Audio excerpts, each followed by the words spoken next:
1832 मध्ये बाळशास्त्री जांभेकर यांनी काढलेलं दर्पण हे मराठी पत्रकारितेचे गंगोत्री समजलं जातं. गेली 1.5 शतकं वर्तमानपत्र वाचकांच्या मनात गारूड करून आहे. अन्यायाला वाचा फोडत लोकांना न्याय मिळवून देणारे वर्तमानपत्र लोकांच्या ज्ञानार्जनाचे महत्त्वाचे साधन बनले आहे. वर्तमानपत्र आणि वाचक यांचे नाते कुछ औरच आहे. वर्तमानपत्राचं हृदय म्हणजे वाचक. आधुनिकीकरणाच्या काळात जरी सोशल मीडिया प्रगत झाले तरी वर्तमानपत्राने आपला वाचक तसाच टिकवून ठेवलाय. जरी वर्तमानपत्राने सॉफ्ट कॉपीचे रूप घेतले तरी आज पेपर विकत घेऊन वाचणारे वाचक अस्तित्वात आहेत आणि हाच वर्तमानपत्राचा गौरव मानावा लागेल. आज आपण अशाच एका व्यक्तीशी बातचीत करणार आहोत जे गेली 50 वर्षे वर्तमानपत्र विकत घेऊन वाचतायत. त्यांना वर्तमानपत्र वाचण्याची आवड कशी निर्माण झाली पाहूयात. नमस्कार, गोवन वार्ता लाईव्हच्या या विशेष कार्यक्रमात मी किशोर नायगावकर आपलं स्वागत करतो. आजचा हा कार्यक्रम किंवा आजचा हा संवाद एका वेगळ्या अर्थानं खूप महत्त्वाचा आहे. अशा पद्धतीचा संवाद साधण्याची संधी आम्हाला क्वचितच मिळतं. आपल्याला माहीतच असेल की वर्तमानपत्राच्या बाबतीत जर सांगायचं झालं तर वर्तमानपत्राचा आत्मा हा त्या वर्तमानपत्राचा वाचक असतो. जसं मीडियाचा प्रेक्षक हा जसा आत्मा असतो तशाच पद्धतीनं वर्तमानपत्राचा आत्मा हा वाचक असतो. जेवढा वाचक सजग, जेवढा वाचक सक्रिय तेवढंच ते वर्तमानपत्र सक्रिय, अशा पद्धतीचं गणित हे नेहमी वर्तमानपत्राच्या बाबतीत सांगितलं जातं. आता वर्तमानपत्र आणि वर्तमानपत्राचा एकूण इतिहास, वर्तमानपत्राचं भविष्य या सगळ्या गोष्टीवरती अनेक चर्चा, डिबेट्स, चर्चासत्र, परिसंवाद हे नेहमी होतच असतात. परंतु आज आपण एका वेगळ्याच विषयावरती आणि एका खास व्यक्तीशी बातचीत करणार आहोत. सातत्यानं गेली 50 वर्ष वाचक म्हणून ज्यांनी आपली एक वेगळी ओळख निर्माण केलेली आहे. नुसतं वाचक नाही तर गेली 50 वर्षापासून दररोज पेपर विकत घेऊन वाचन करणारे आणि त्या वर्तमानपत्राच्या वाचनातून अनेक विषयांचे ज्ञान, माहिती मिळवून त्या ज्ञान माहितीचा उपयोग हा समाजासाठी करून देणारे असं एक व्यक्तिमत्व आमच्यासोबत आहेत. आमच्यासोबत आहेत गोवा अग्निशमन दलाचे निवृत्त अग्निशमन अधिकारी गोपाळ शेट्ये सर. सर, तुमचं स्वागत आहे गोवन वार्ता लाईव्हमध्ये. गोपाळ शेट्ये यांच्या बाबतीत जर सांगायचं झालं तर ते अग्निशमन दलात वरिष्ठ अधिकारी म्हणून निवृत्त झालेले आहेत. वेगवेगळ्या सामाजिक, राजकीय वेगवेगळ्या गोष्टीवरती वेगवेगळ्या घडामोडीवरती ते नेहमीच प्रतिक्रिया देत असतात. मराठी बाणा असलेले व्यक्तिमत्व म्हणूनही त्यांची एक वेगळी ओळख आहे. विशेष म्हणजे या वयात ते आजच्या घडीला मोबाईलवरती ज्या पद्धतीनं मराठी टायपिंग करून आपले संदेश किंवा एखाद्या गोष्टीवरती जेव्हा प्रतिक्रिया टाकतात तेव्हा आम्हाला देखील असं वाटतं की अरे, आम्ही पत्रकार असूनही एवढं मोठं टायपिंग करायला आम्हाला कंटाळा येतो. परंतु गोपाळ शेट्ये सर ज्या पद्धतीनं मोबाईलवरती संवाद साधतात, अशा पद्धतीनं मेसेज संवाद मराठीतनं आणि शुद्ध मराठीतनं ज्या पद्धतीनं ते संवाद साधतात त्यावरून एखाद्या मराठी शिक्षक किंवा मराठी भाषा तज्ज्ञालाही लाजवेल अशा पद्धतीची भाषा त्यांनी आपल्या या वाचनातून विकसित केलेली आहे. या 50 वर्षांच्या एक वृत्तपत्र वाचक म्हणून त्यांच्या प्रवासाविषयीची माहिती आम्ही या संवादातून जाणून घेणार आहोत. सर, माझा पहिला प्रश्न, 50 वर्ष तुम्ही पेपर विकत घेऊन वाचतात. आता तुम्ही निवृत्त झालाय म्हणजे निवृत्तीचं वय हे 60 वर्ष आहे. पहिल्यांदा तुम्ही पेपर कुठला विकत घेतला, काय अनुभव होता आणि म्हणजे तुम्ही पेपर सातत्यानं 50 वर्ष विकत घेऊन वाचतात, एवढं प्रेम किंवा एवढी आस्था, एवढा विश्वास या वृत्तपत्रावरती कशा पद्धतीनं निर्माण झाला, असं काय पार्श्वभूमी होती की तुम्ही वृत्तपत्राचे वाचक म्हणून स्वतःची ओळख तयार केली? नमस्कार. वृत्तपत्र वाचनाच्या अगोदर मी माझ्या बालपणात जाईन. ही वाचनाची आवड माझे वडील मुंबईला कामाला होते आणि ते येताना दरवर्षी येताना कमीत कमी 20-25 पुस्तकं आणायचे, गोष्टीची पुस्तकं. म्हणजे साधारण 4थीत होतो आणि त्या अगोदर ते आरतीची पुस्तकं द्यायचे. म्हणजे तुम्ही गाड्यावर तुम्ही जाताना भजनाला ते म्हणून आवड मला तिथून निर्माण झाली. म्हणजे माझ्या घरात मला वाटतं बहुतेक अजूनही 500 ते 600 पुस्तकं असतील. त्यानंतर गुरुजींचे मी धन्यवाद मानेन, कारण त्यावेळेला प्राथमिक शाळेत असताना परिच्छेद वाचायला द्यायचे मराठीतून. एक धडा शिकवला की तो परिच्छेद वाचायचा आणि मग गुरुजी लगेचच सांगायचे, इकडून ह्या मुलाला थांब म्हणायची, दुसऱ्या मला म्हणजे किती अवधान राखायचं पडायचं ते वाचनाचं. मग तिथून ती मला आवड झाली. त्यानंतर मी 6वी 7वीत असताना नाटकाचं प्रॉम्प्टिंग करायला लागलो. म्हणजे ती लोकं म्हणाली की कोण सांगेल प्रॉम्प्टिंग, तर शेटी. शेटीची भाषा छान आहे आणि तो व्यवस्थित म्हणजे नजर ठेवून ते भाषण व्यवस्थित करतो म्हणून तिथून आवड झाली. त्यानंतर आमच्या शाळेच्या बाजूला एक दुकान होतं, कामतचं दुकान. तिथे पेपर यायचा, सातत्यानं पेपर यायचा. सुरुवातीला ओळख म्हणजे मी विकत घेतलं नाही, दुसऱ्याने घेतलेला पेपर तो मी वाचायचो. आणि तिथे एक दादा म्हणून होते, ते संध्याकाळी म्हणजे शाळा वगैरे सुटली की मग त्या बोलवायचे मला, म्हणायचे ह्याच्यात काय काय आलं आहे ते आम्हाला सांगा म्हणून. कारण मला त्यावेळेला राजकारणाचं वगैरे ज्ञान तेवढं नव्हतं. आणि ते का सांगायचे, तर स्पष्ट भाषा आहे आणि तू बोलतोस सांगतोस ते आम्हाला कळतं म्हणून. सो वाचनाची आवड माझी तिथून रुजली. आणि त्यानंतर मी नादोडा हायस्कूलला शिकायला गेलो. तिथं लायब्ररी म्हणजे काय, अरे बापरे, अरिबाबाची गुहा. अरे हो हो, सगळे म्हणजे माझे जे जितके शिक्षक होते, खास करून माझे प्रिन्सिपल शंभू गोपाळ आमोणकर सर, नसतील ते येतात, ते पेपर आलं की मग सांगायचे. कोणाचा ऑफ असेल तर तास कोणाचा नसेल तर चला रे पोरानो, पेपर घेऊन या आणि त्याचं वाचन करा. तिथून मग थोडीशी जाण यायला लागली राजकारणाबद्दल, समाजकारणाबद्दल. आणि त्यानंतर मग मी नोकरीला ज्यावेळेला लागलो 1974 साली, त्यावेळेला मग पेपर स्वतः घेऊन वाचायची मला आवड लागली. म्हणजे चहा एक वेळ नसला तरी चालेल, पण वर्तमानपत्र पाहिजे. आणि खास करून त्यावेळेला मला वर्तमानपत्र वाचायची सवय होती, म्हणजे गोमंतक. नंतर आताचे हे आले नवप्रभा वगैरे. नवप्रभा काही लोक घ्यायचे म्हणजे सरकारी बातम्या, त्याच्यात खास करून चांगल्या बातम्या येतात, म्हणजे एकदम योग्य असं बातम्या. आणि माझी साप्ताहिकं होती, साप्ताहिक लोकप्रभा, साप्ताहिक सकाळ किंवा रविवारचा लोकसत्ता, महाराष्ट्र टाइम्स, ही माझी रविवारची. कारण रविवारचं खाद्य भरपूर असायचं आणि वेगवेगळे विषय, वेगवेगळे लेखक अजूनही मी वाचतो. आता सध्या 2 वर्ष कोविडच्या काळात मुलांनी मला फोनवर दिलं की डॅडी तुला बातम्या बघायच्या, म्हणजे बातमी ते मौज नाही. वर्तमानपत्र, स्वतःचं वर्तमानपत्र उघडून वाचायचं, प्रत्येक कोपरा ढुंढाळायचा, हे वेगळं एक थ्रिल आहे. आणखी दुसरं असं की त्याच्यातनं संपादक डोकावतात, अग्रलेखातून जे संपादक असतात ते डोकावतात. आणि त्यामुळे मला ती वाचनाची आवड झाली आणि मग मी वर्तमानपत्र वाचू लागलो. पुस्तकांची आवड तर होतीच. त्यानंतर माझी बदली आपल्या सेंट्रल लायब्ररीची आपली पणजीची, ती मला वाटतं त्यावेळेला मी म्हणजे 2-3 कार्ड वगैरे काढून, 2-3 सभासद होते, पोलीस सभासद होते, म्हणून तू वाचतोस ना. आणि त्यावेळेला आम्हाला वेळ असायचा, बढती वगैरे झाली नव्हती माझी आणि मी जवानच होतो. तर 2 कार्ड मला दिले त्याने, तुझी वाचनाची आवड छान आहे ना, तू वाचतील ते पुस्तकं आम्हाला दे आणि मग 15 दिवसातनं नेऊन दे म्हणून ते, म्हणजे तुला पाहिजे तर एक घे, एक आम्हाला दे म्हणून ते. त्यानंतर मग मी 1970 साली म्हापसाला माझी बदली झाली. म्हापशाला आता जिथं लायब्ररी आहे, आता सध्या तरी बंद आहे ती. हो, अरे बापरे, ती पण तशीच, तिच्यात पुस्तकं वगैरे, मासिकं वगैरे खूप यायची. पण माझा पेपर कधी चुकला नाही. मला आता संपादक कोणी ते आठवत नाही त्यावेळेचे. एक दत्ता सराफ मला आठवतात, माधव गडकरी आठवतात, आपले नारायण आठवले आठवतात आणि आत्ता राजू नाईक आठवतात. सो ते प्रत्येकाची एक धाटणी असते, अग्रलेख लिहायची धाटणी असते. आणि त्यामुळे माझी ही आवड वाढत गेली. आणि मी पेपर कधी नसतो, म्हणजे घरात कदाचित कंटाळा करत असेल, काय रद्दी आणून टाकत असेल, म्हणजे मला ते खाद्य अजूनपर्यंत मी बुद्धी चालवतो किंवा आणखी काय विचार व्यक्त करतो, हे त्यातून आलेलं आहे, त्या साहित्यातून आलेलं आहे असं मला वाटतं. मला एक सांगा सर, की तुम्ही गोमंतकचे चाहते, गोमंतकचे वाचक तुम्ही, म्हणजे गोमंतक हा तुमचा आवडीचा पेपर आणि गोमंतक पेपर तुम्ही सुरुवातीला घेतलात. असं काय जाणवलं त्या पेपरमध्ये की तुम्हाला तोच पेपर हा कायम ठेवावा वाटला? कारण त्यावेळेला गोमंतकबरोबर तरुण भारत होता, नवप्रभा होता, बाकीचेही पेपर, अनेक पेपर होते. मग तुम्ही गोमंतककडून दुसऱ्या पेपरकडे का वळात नाही? असं काय वैशिष्ट्य तुम्हाला गोमंतकमधून मिळालं? आणि तुमच्या त्या सुरुवातीच्या काळात अशा काय आठवणी असतील ज्या, म्हणजे पत्रकार म्हणून त्या संपादकांनी किंवा त्यावेळेच्या पत्रकारांनी हे विषय घेतले हातात आणि अशा पद्धतीने सोडवले, अशा काय तुमच्या खास आठवणी तुमच्या मनात आहेत? एकतर गोमंतक म्हणजे आपला राज्य, मी गोमंतकी आहे, त्यामुळे गोमंतकाबद्दल प्रेम आलंच. पण उगाचच कोणी काहीतरी खरडलं आणि वाचलं याला अर्थ नसतो.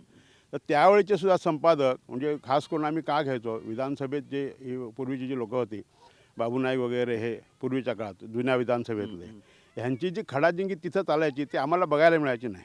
पण गोमंतकमध्ये त्याचा एक सारांश यायचा, चांगला सारांश यायचा आणि त्यातून कळायचं कोण चांगला बोलला. आपले जल्मी म्हणा किंवा खलब म्हणा अशी जी लोकं त्यावेळेची होती, वाकपटू होती, ती साहित्याचा गंध होताच त्यांना, पण राजकारणातसुद्धा सखोल ज्ञान होतं. त्यामुळे ते गोमंतकमध्ये व्यवस्थित यायचं. म्हणजे हां, हे असं आलं पाहिजे, म्हणजे ऐकलेली बातमी अशी नाही, त्याच्याबद्दल सविस्तर काहीतरी ऐकलं आणि ते संपादक सातत्यानं करत आले आहेत त्यामुळं. आणि गोमंतकने आत्ता म्हणजे साधारण 2007 साली मी नागपूरला गेलो होतो माझ्या प्रशिक्षणासाठी. तिथं इकडची वर्तमानपत्र नाहीत नागपूर गोव्यातली. मग काय करायचं, एक दिवशी रविवारी सहज जाता जाता लोकसातत्य भेटलीच मला. लोकमत मिळालं त्यावेळेला. तर लोकमत नवीनच होतं, तिथंही नवीनच होतं. त्याच्यानंतर ते गोव्यात झालं. म्हणजे तिथं मी रविवारचे नवीन लोकमत घेऊन मी वाचायचो. म्हणजे तिकडेचे लोकं, ते महाराष्ट्रातले लोकं, त्यांचे हे वगैरे लेख वगैरे असायचे, ते वाचायचो. पण गोमंतकची नाळ तुटली नाही.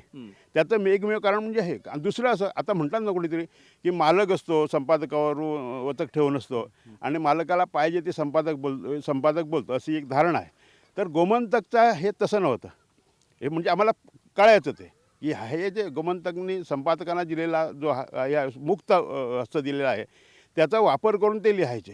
म्हणजे गडकरीचं उदाहरण सांगायचं किंवा आठवलेंचं उदाहरण सांगायचं तर मडकईची होडी दुर्घटना असू दे किंवा आणखी कुठेतरी लोकप्रतिष्ठान संस्थान असू दे, मराठी भाषेसाठी झोळी फिरून आपले दान गोळा करणं असू दे, ह्या सामाजिक विषयसुद्धा त्यांनी हाताळले. गोमंतकचे जर मागचा इतिहास बघायला गेलं तर कुठे दुर्घटना घडली की गोमंतक पहिल्यांदा असायचा.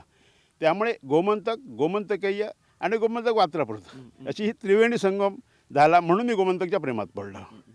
सर, तुमच्या व्हॉट्सॲपवरच्या ज्या प्रतिक्रिया आम्ही वाचत असतो, त्यावरून एक गोष्ट लक्षात येते की तुम्ही एक सजग आणि चाणाक्ष अशा पद्धतीचे वाचक आहात. म्हणजे कुणीही काहीही जरी करून नुसतं खिरवडायचा जर प्रयत्न केला तर ते तुम्हाला लगेच लक्षात येतं की हे काहीतरी विचित्र चाललं आहे. सर, गेली 50 वर्ष तुम्ही वर्तमानपत्र वाचता आहात. अलीकडच्या काळात जर आपण बघायला गेलो तर मोठ्या प्रमाणात इलेक्ट्रॉनिक मीडिया आलेली आहे, चॅनल सुरू झालेले आहेत. त्यामुळे कुठेतरी वर्तमानपत्र ही आता बंद होणार काय किंवा वर्तमानपत्राचा खप कमी होणार काय, अशा पद्धतीच्या चर्चाही सुरू झालेल्या आहेत. परंतु जी आकडेवारी आपण बघितली तर ती आकडेवारीवर विशेष परिणाम त्या वर्तमानपत्रावरती झाल्याचं आपल्याला दिसून येत नाही. अजूनही लोक वर्तमानपत्रावरतीच विश्वास ठेवतात. गेल्या 50 वर्षांच्या कार्यकाळात पत्रकारितेत असा नेमका काय बदल घडलेला तुम्हाला दिसतोय? हे वर्तमानपत्राची विश्वासार्हता पूर्वीसारखी आता शाबूत आहे का? किंवा एक वाचक म्हणून तुम्ही या सगळ्या गोष्टींकडे कसं बघता? नक्कीच त्याची विश्वासार्हता साबूत आहे आणि भविष्यातही साबूत राहील याच्याबद्दल मला तीळ मात्र शंका नाही. कारण आत्तापर्यंत जे समाज माध्यमातून ज्या काही बातम्या वगैरे येतात त्याच्यासाठी मी बघतो, पण मला तर उभं घेतो. मी बघायचं सोडलं ते मराठी म्हणा किंवा हिंदी म्हणा. एक विषय लावून धरतात, त्याच्यात तथ्य नसतं आणि ठाम असे विचार नसतात. वरवरती काहीतरी बोलायचं आणि टी व्हीवर झळकतो, हे घ्यायचं ज्ञान त्याच्यातनं. पण वर्तमानपत्राचं असं नाही. वर्तमानपत्रात आलेली बातमी, वर्तमानपत्रात मी असंही कधी ऐकलं नाही, कधीतरी चुकून असं झालं असेल की संपादकांनी दिलगिरी व्यक्त केली एखाद्या बातमीबद्दल किंवा आणखी काय म्हणून. परवा विक्रम गोखले आपले गेले, ती बातमी खूपच ह्याच्यात झळकली आणि तिचं शाश्वत हे म्हणजे ती खात्री होत नव्हती. काही वर्तमानपत्रांनी दिलं, नंतर दिलगिरी व्यक्त केली. असं गोमंतककडून झालं तर माझ्या या 60 वर्षाच्या आयुष्यात मी कधी ऐकलं नाही.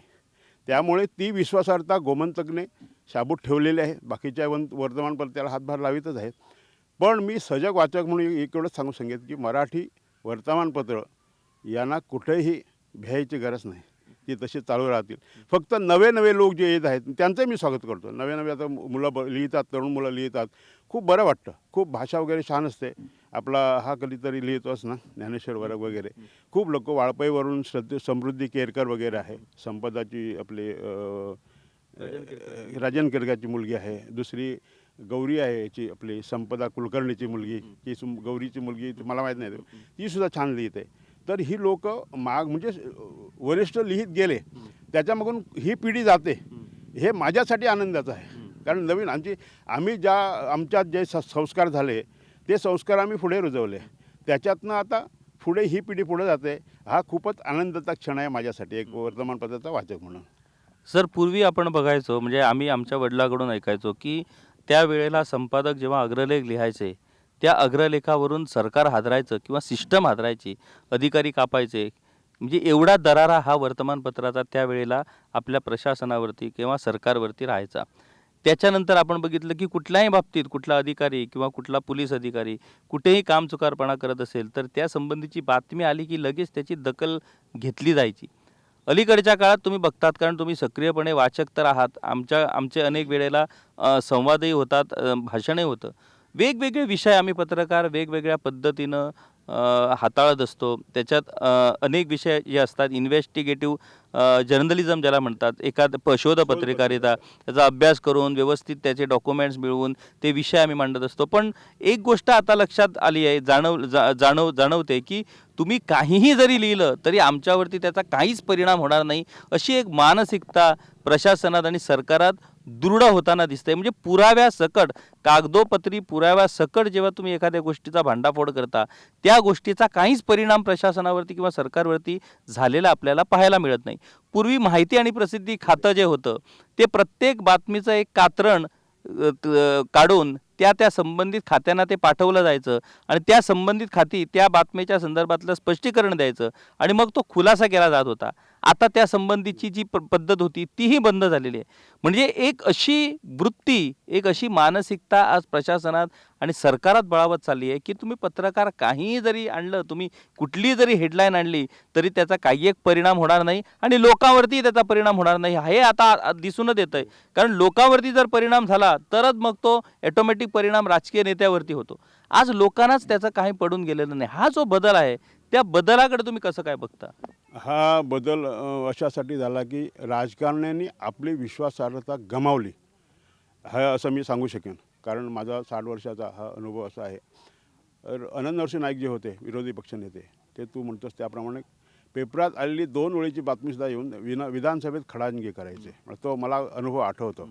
आणि त्याच्यावर तू म्हणतोस प्रसिद्धी आणि माहिती खातं त्यांना जबाबदारी असायची की ह्याच्यावर काहीतरी दिलं पाहिजे म्हणून, आणि त्या ठिकाणी जायचं. म्हणजे इथं सरकार सपशेर नाकाम आहे असं माझं मत आहे. मी आता 40 वर्षाच्या नोकरीतून आता निवृत्त झालं, मला 8 वर्ष झाली. म्हणजे 40 वर्षाच्या ह्याच्यात काय हे केलं, बघितलं. राजकारणी खूप मोठे मोठे बघितले, पण साहित्याशी ज्याचा काही संबंध नाही. मला नाही वाटत कोणी राजकारणी आता उठून सकाळी 2-3 वर्तमानपत्र वाचतो आणि काय करतो म्हणून ते. कारण पर्रिकरांची कालच जयंती आली, ते वाचायचे आणि ते संपादकाशी संपर्क वगैरे साहायचे. ह्या बाबतीत मी एवढंच सांगू शकेन की लोकमतचे संपादक, गोमंतकचे संपादक, गोवन वार्ताचे संपादक आणि पुढारीचे संपादक हे माझ्या संपर्कात आहेत. मी तशा प्रकारचं काही जर नजरेत आलं तर मी त्यांना लगेच लिहितो आणि मग ते तिथून सांगतात ते असं असं आहे म्हणून. ते माझ्यापुरतं, लोकांपुरतं नसेल तर माझ्यापुरतं, मला जे काही खटकतं ते. आणि ह्या 8 वर्षात मला लिहिण्याचं स्वातंत्र्य मिळालं. नोकरीत नाही, कोणाचं बंधन नाही. त्यामुळे मला जे काही विषय खटकतात किंवा मला काही लोकांना सांगायचं असेल तर त्याच्यातून ते मांडतो आणि ही लोक त्याचं स्वागत करतात. पण हे जे नाकारणं आहे, सरकारचं जे नाकाम आहे, ते मला वाटतं समाजासाठी घातक आहे. कारण ज्या गोष्टी, वर्तमानपत्र हा जर विकासाचा आरसा म्हटला तर त्या आरशात ह्या राजकारणी आपले चेहरे बघितले पाहिजे. कुठं चुकतं मला तर वाटतं. मी सकाळी नोकरी असतं, मी सकाळी उठल्याबरोबर पेपर चाळायचो, विचारायचो काय बातमी आली आमच्या अग्निशमन दलाविषयी. म्हणजे माझीच नाही, इतर स्थानकातून कुठे वेळ झाला, कुठं आणखी कोण मदत पोहोचायला वेळ झाला, अशा प्रकारच्या बातम्या आल्या. मी लगेच आमच्या मुख्यालयात सांगायचो की बाबा अशी बातमी आहे बघ म्हणून ते. आणि मग काही वेळेला आमच्याकडून अशा बातम्या आल्या की मग आम्हालाही त्यावरून मग दबाव यायचा की हे असं करू नकोस म्हणून ते दुसऱ्याला मेमो वगैरे यायचा. तर ही जी जागरूकता आहे माझ्या खात्यात होती, बाकीच्या खात्यात ते असावी.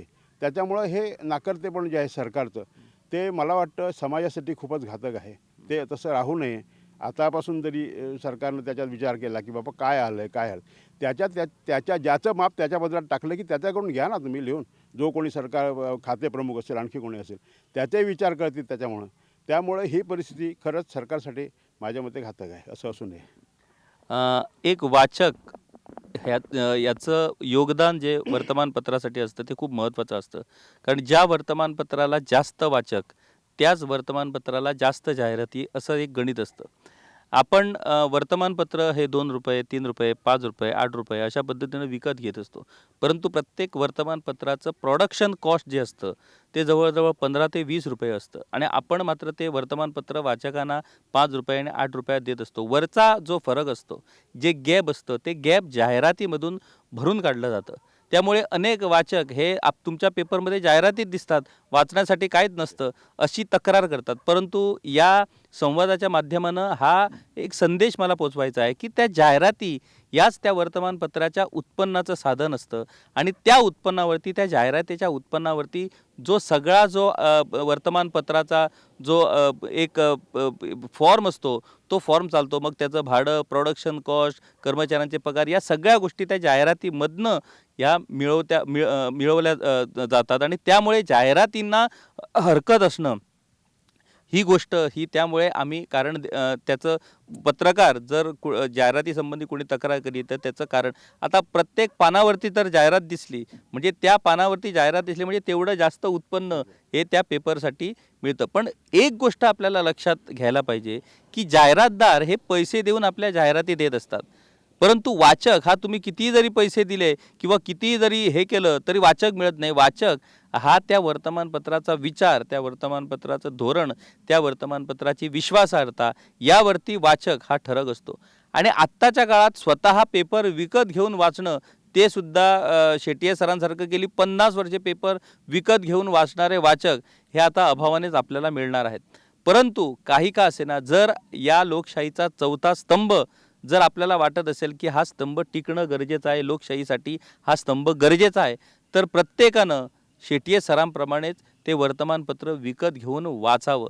जर तुम्ही विकत घेतलं ते वर्तमानपत्र, त्या वर्तमानपत्रासाठी 5 रुपये 10 रुपये एरवी म्हणून आपण वेगवेगळ्या गोष्टीसाठी अशा पद्धतीने पैसे खर्च करतच असतो, परंतु त्या 5-10 रुपयात जे काय खाद्य, ज्ञानाचं खाद्य, माहितीचं खाद्य तुम्हाला त्या वर्तमानपत्रातून मिळतं त्याचा उपयोगही तुम्हाला तुमच्या रोजच्या जीवनामध्येही होत असतो. परंतु जर शेटिये सरांसारखे तुम्ही जर सजग वाचक बनाल तरच या लोकशाहीचा हा चौथा स्तंभ तशा पद्धतीनं आपली विश्वासार्हता टिकवून राहणार आहे.